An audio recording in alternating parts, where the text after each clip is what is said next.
I live in Granite Vane. It'll be awfully heavy. What have you got in it, then? Elisa, she replied, lifting up the doll. Excellent, he said with a broad smile. His mouth looked nicer now. He scratched his head. His hair was dishevelled and grew in thick clumps straight up from his head like the leaves of a pineapple. Now it looked even worse. I can drive you up there, he said. There's room for your pram in the back. Ragnhild thought for a moment. She stared up at Schieferbakken, which was long and steep. The man pulled on the handbrake and glanced in the back of the van. Mamma's waiting for me, Ragnhild said. A bell seemed to ring in the back of her mind, but she couldn't remember what it was for.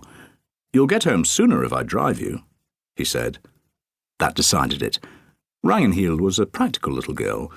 She wheeled the pram behind the van, and the man hopped out. He opened the back door and lifted the pram in with one hand.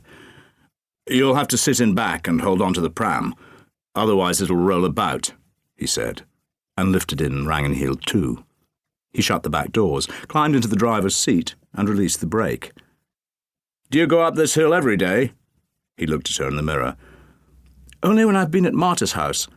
I stayed over.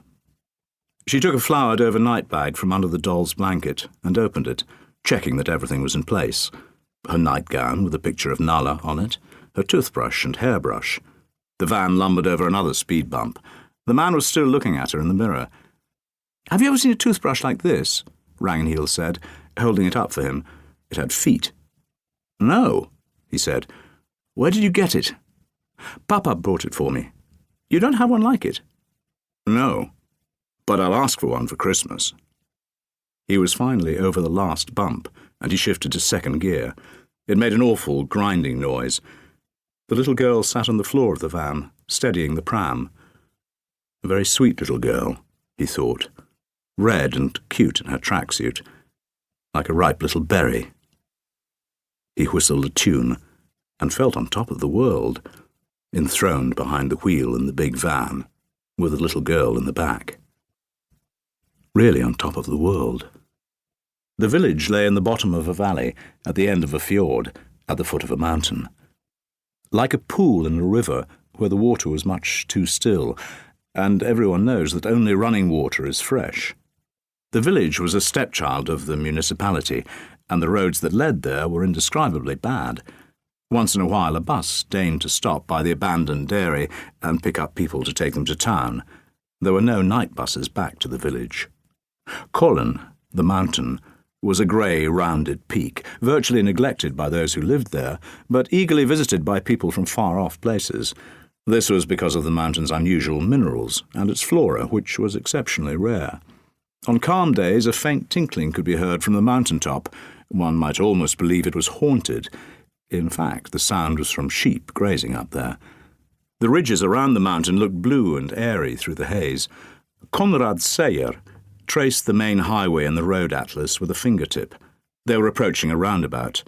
Police officer Karlsson was at the wheel, keeping an attentive eye on the fields while following the directions. Now, you have to turn right onto Gneisveien, then up Schieferbakken, then left at Veldspadveien. Granitveien goes off to the right. Cul-de-sac, Sejer said pensively. Number 5 should be the third house on the left. He was tense. His voice was even more brusque than usual. Karlsson manoeuvred the car into the housing estate and over the speed bumps.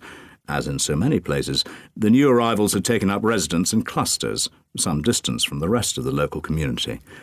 Apart from giving directions, the two policemen didn't talk much. They approached the house, trying to steel themselves, thinking that perhaps the child might even be back home by now. Perhaps she was sitting on her mother's lap, surprised and embarrassed at all the fuss. It was 1 p.m., so the girl had been missing for 5 hours.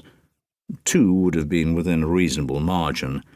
5 was definitely too long. Their unease was growing steadily, like a dead spot in the chest where the blood refused to flow. Both of them had children of their own. Karlsson's daughter was 8. Sejer had a grandson of 4. The silence was filled with images, which might turn out to be correct. This was what struck Sejer as they drew up in front of the house. Number 5 was a low, white house with dark